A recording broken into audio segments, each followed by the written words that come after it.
We remain steadfast in our commitment in delivering local news that matters. Stories that inspire.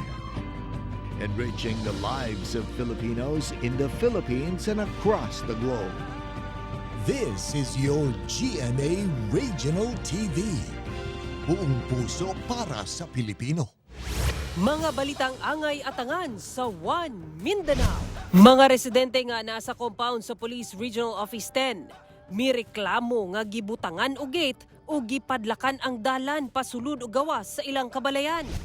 Ana sa 50 ka tawo nga nangumbira sa usa ka tribal wedding sa South UP Maguindanao del Sur ang giingong nangalanag sa ilang gikaon nga tinunoang manok. LTO Region 11 gisugda na og issue ang backlog pa nga plastic driver's license sa Davao Region. Og karong sobra ka init ang adlaw, mga nagagamit og solar power, bintaha kuno tungod nakadaginot sa ilang konsumo.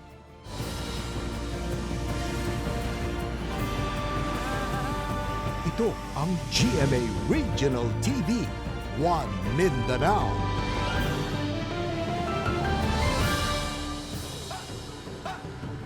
Mayong hapon Mindanao, kini ang GMA Regional TV 1 Mindanao. Hatod namo ang pinakadagog pinakahuling balita sa Mindanao. Ako si Sara Hilomen Velasco, live gikan dinhi sa Barangay SIR Matina sa Davao City. Cyril Chavez, live gikan dinhi sa GMA Cagayan de Oro Station. Gihinay-hinaya na sa LTO Region 11 ang pag-release sa mga plastic card nga lisensya. Humanatanggong ang pag-release nini tungod sa backlog. Ano yung report ni John D. Esteban? Daghan ang naglinya sa opisina sa Land Transportation Office 11 sa Quimpo Boulevard, Davao City. Aron mukuha og plastic card nga lisensya kay ang gihuptan nila katupang papel nga driver's license tungod sa backlog sa lisensya. Gipaspasan na sa mga personahe sa LTO 11 ang pag-release sa mga plastic card license. Kining ilaha mga gina-release karon mao nitong mga nagproseso niadtong April to August of last year. Usa sa mga namasin nga makuha ang plastic card license, si Jupiter Palayon. Naisyuhan siya og paper license niadtong Oktubre sa nakalabang tuig. Apan wala pa naka-schedule ang pag-claim sa iyang plastic card. Pagkuhan ma'am kanang ID na yun plastic. Ay process na ko nitong kuan. Karon pag yun. Yun sa kahasol man na papel imong ginakuptan nga lisensya. Lukot na siya ma'am, no? Sa mga nahatagan ng paper license niadtong April to August 2023, mamahimong makuha na ang plastic card nga lisensya hangtod April 30, 2024. Sa May 1 to 31, 2024, makuha ang plastic card license sa mga nagkuha niadtong September to December 2023. Kuhaa sa June 1 to 30, 2024 ang plastic card sa mga naisyuhan og paper license niadtong January to March 2024. Ang mga nagkuha o renew og mga lisensya sa bulan sa Abril, makuha ra dayon. Well, naghatag lang mig schedule kay kung magdagsa na, di po namo makaya. And to be very realistic about this, kung diri lang ta sa Davao City, ang kaya lang yun namo ma-release in a day, 200 lang. Nga naman, we have to cater another 200 sa nagapa-renew.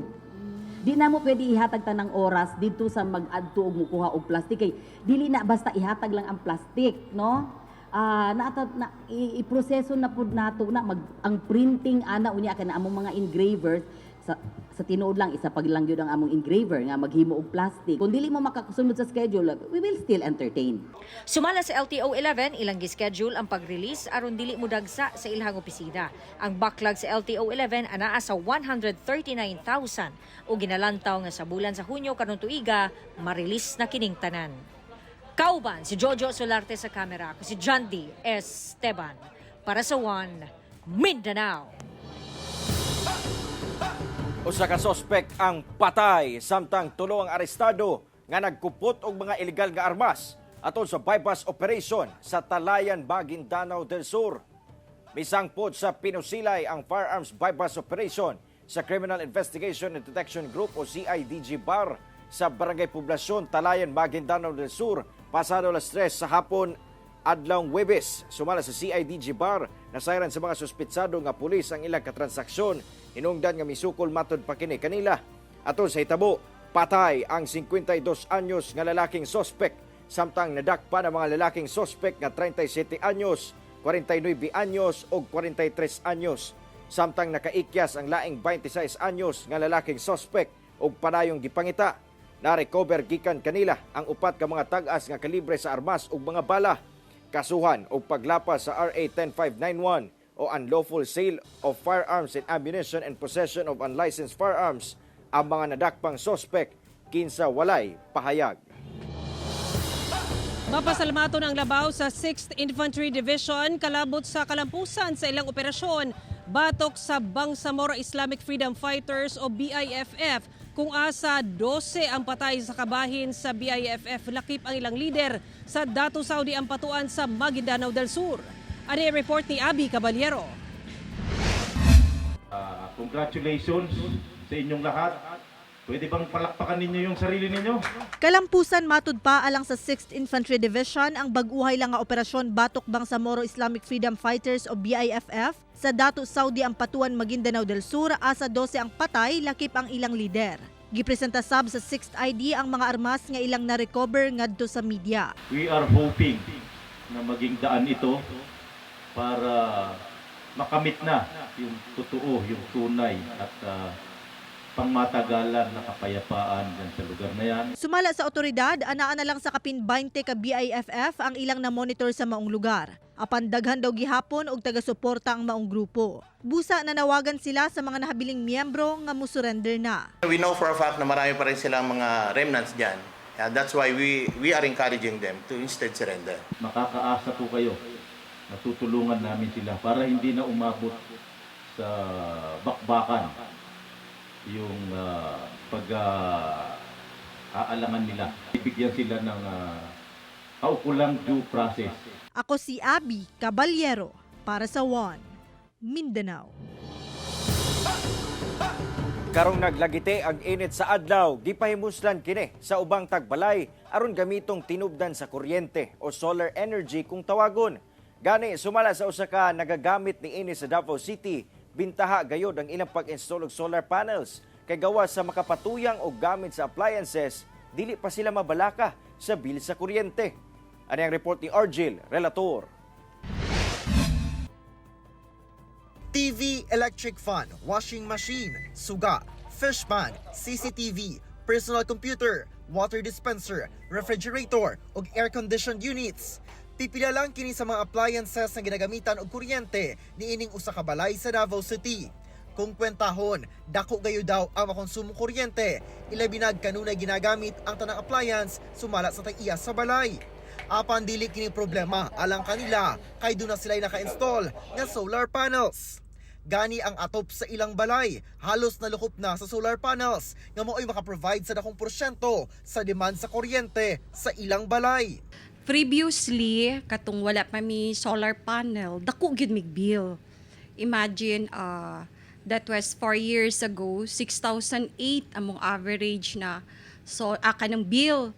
And then, since nag-solar panel mi, less than 1K na lang, napadyoy time na less than 100.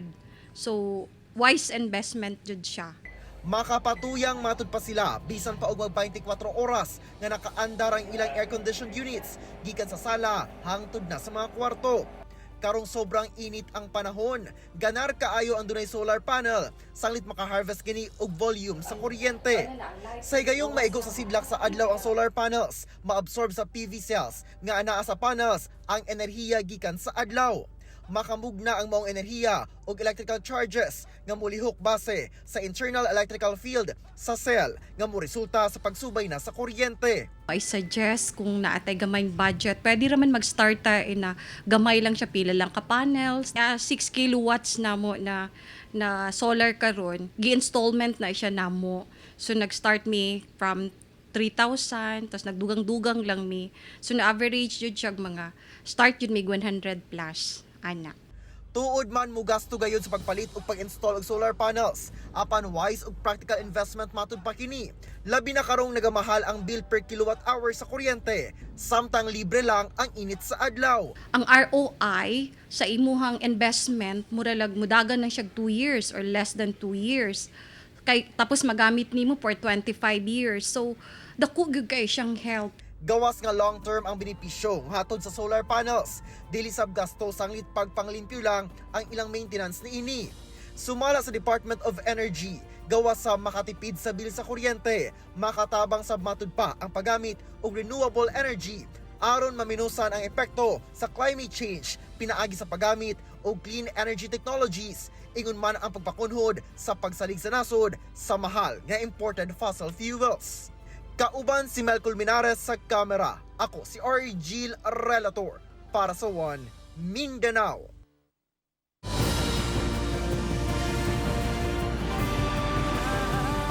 Ito ang GMA Regional TV, One Mindanao.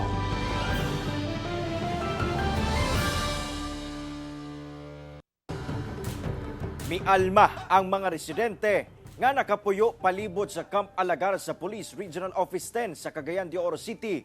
Human nga ang dalan pasulod sa ilang lugar, gisirad-an na sa kapulisan.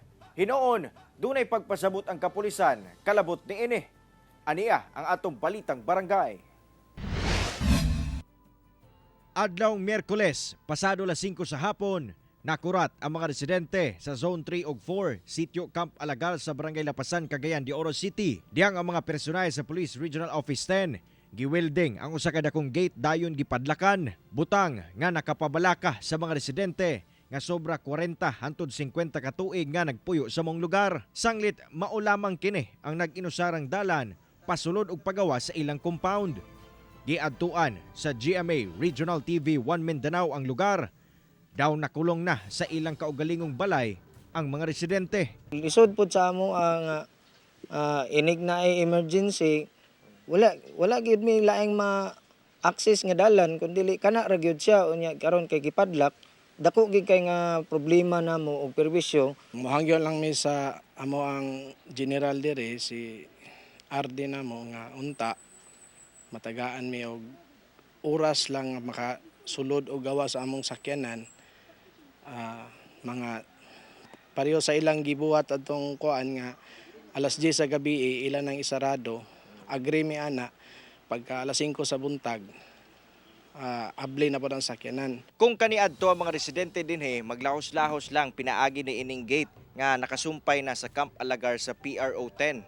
Apan karon matud pa subay sa mando ni Regional Director Police Brigadier General Layog Jr.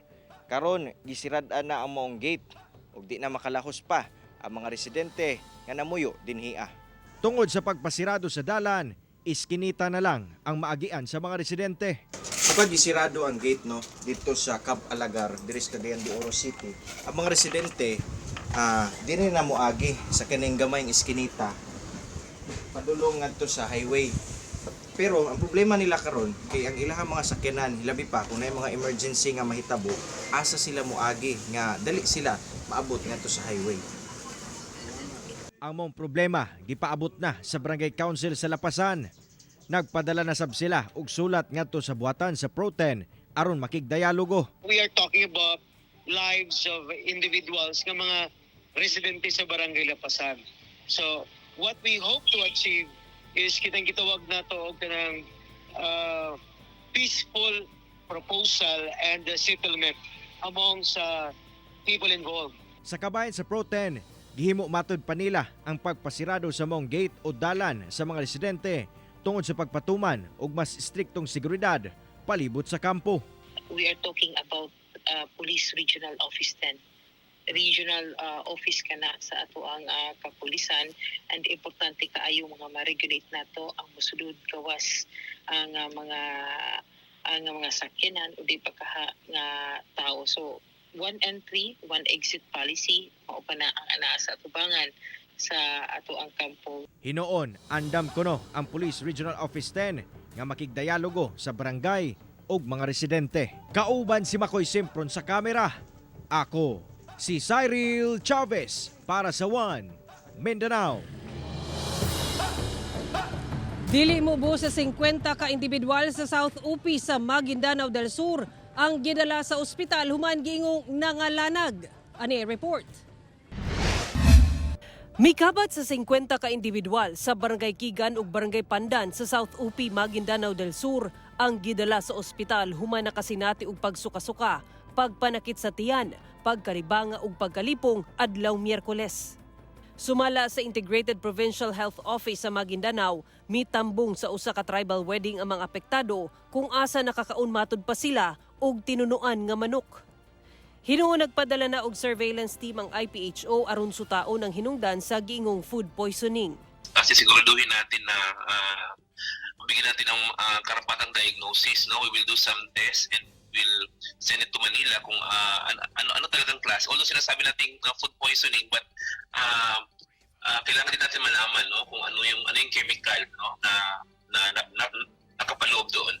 Posible matud pa nga giluto ang maong pagkaon sa buntag ug sa hapon nagikaon ug posibleng napanos kini. Busa tambag sa IPHO sa mga nagaandam og pagkaon. Mas maganda ho, no, na ang pagkain kung ganyan hindi natin maiwasang saucy, no, sa panahon ngayon, mas mabuti na agad kainin, no, hindi pinaabot ng ilang oras, or maghanda na lang tayo ng mga dry na pagkain, no, para maiwasan yung ating food poisoning. Kasamtangan pa ang ginaobserbahan sa ospital ang mga pasyente. Ako si Sara Hilomen Velasco para sa One Mindanao. Mapasalamaton ang kanhing Regional Director sa Police Regional Office 11 nga si Police Brigadier General Alden Delvo sa katawhan nga misuporta sa kapulisan. Kini diyang miritiro na kini sa serbisyo. Ano yung report ni John D. Esteban? He is one of the gems of the Philippine National Police and has proven his worth with his exemplary performance. Adlang Huwebes, April 25, miritiro na si PRO 11 Director Police Brigadier General Alden Delvo. Humanang sobra, 3 ka dekada sa serbisyo. Gipahigayon sa parade grounds sa Camp Quintin, Merecido sa Katitipan sa Davao City, ang retirement honors alang kaniya. Si PNP Deputy Director for Operation, Police Lieutenant General Michael John Dubria ang nag-officiate sa seremonya. Milingkod sa katungdanan si Delvo si PRO 11 Director ni atong 2023. Gawas ni ini, daghang posisyon na ang iyang gigunitan sama sa nahimo siyang Chief sa Area of Police Command sa Eastern Mindanao. Pasalamat ko sa tao sa Region 11 sa suporta nila sa ilang kapulisan. Gihimo namo gyud ang tanan para mahimong safe ang Region 11. I believe I have done my best. If my best was not good enough, but I did my best. Bisita sa retirement honors si Senator Ronald Bato de la Rosa. Nag-abot pod sila Davao del Norte 1st District Representative Pantaleon Alvarez ug Vice Governor Oyo Uy kini taliwala sa isyu karon sa kontrobersyal kapag suspende kang Governor Edwin Hubahib. Katapa ni Uy si Igacos Mayor Al David Uy. Mitambong sab sa event ang ubang mga officials. Samtang si Police Brigadier General Aligre Martinez ang mihulip kang Delvo isip bagong PRO 11 Regional Director epektibo adlang Biyernes, April 26. Una pa man niini, Deputy Regional Director for Administration si Martinez sa Police Regional Office 4A. Kauban si Jojo Solarte sa kamera, ako si John D. Esteban para sa One Mindanao.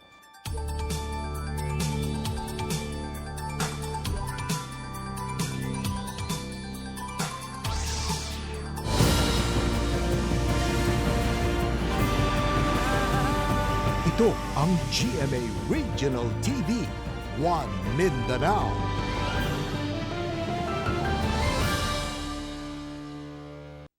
Gilaraw nga maalibyuhan na ang problema sa tambak nga basura sa Zamboanga City human gisugda na pag-operate ang dugang cell sa sanitary landfill sa syudad.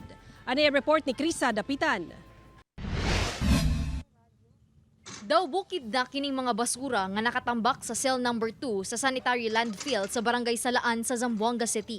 Sumala sa Office of the City Environment and Natural Resources, ana-ana sa full capacity ang cell 2 nga unang giablihan tuig 2020 pa.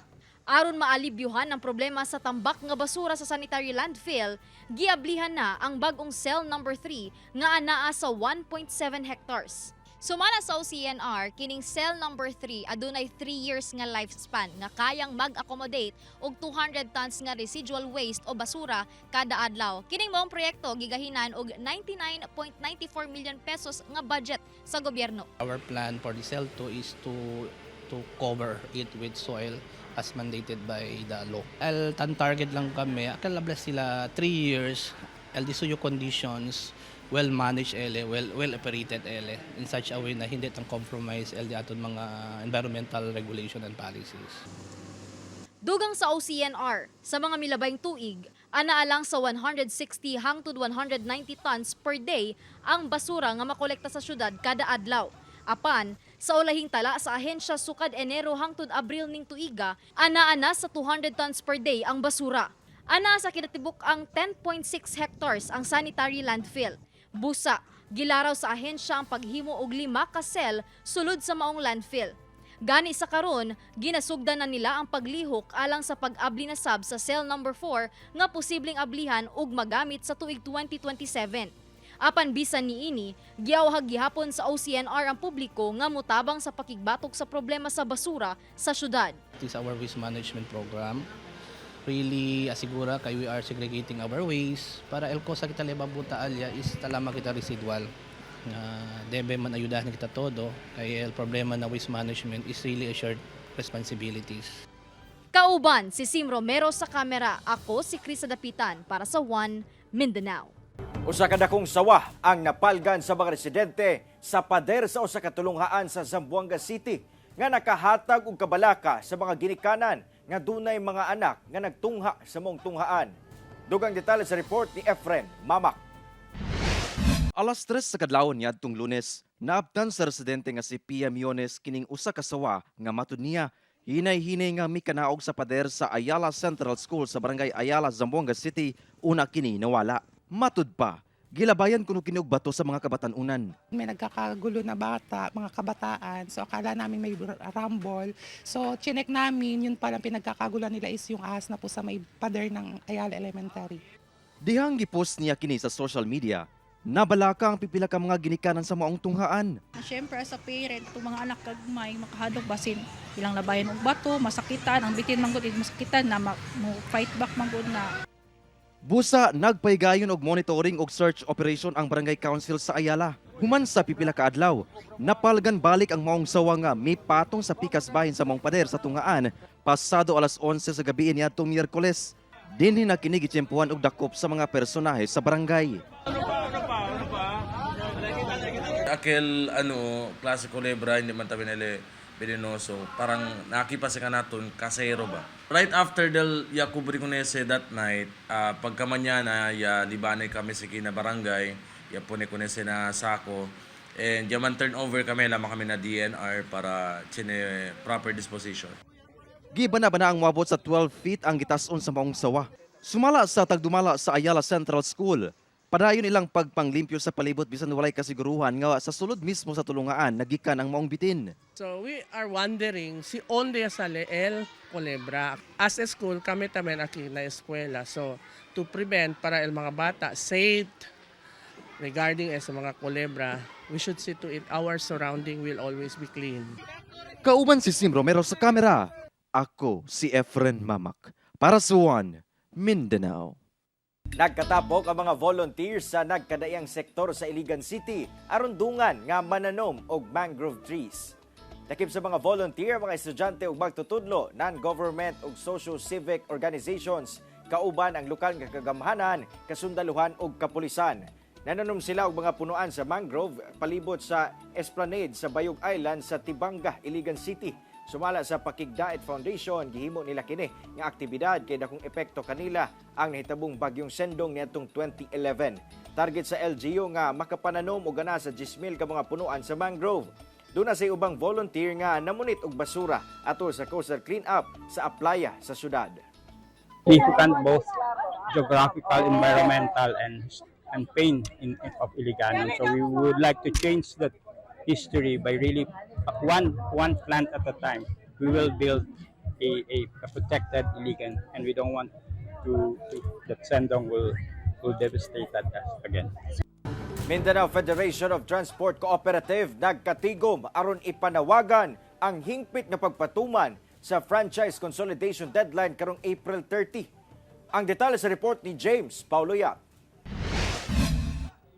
Kung ang uban transport group gibabagan ang PUV modernization program sa panagtigom alang sa Transportation Forum nga gitambungan sa ubay-ubay ka mga transport cooperatives gikan pa sa tulo ka rehiyon sa Mindanao, Ilang giduso ang hingpit nga pagpatuman sa Public Utility Transport Modernization Program sa gobyerno. Ilang nakabot sab ang manifesto nga ilang ginapaabot sa Department of Transportation nga idayon ang franchise consolidation deadline karong April 30.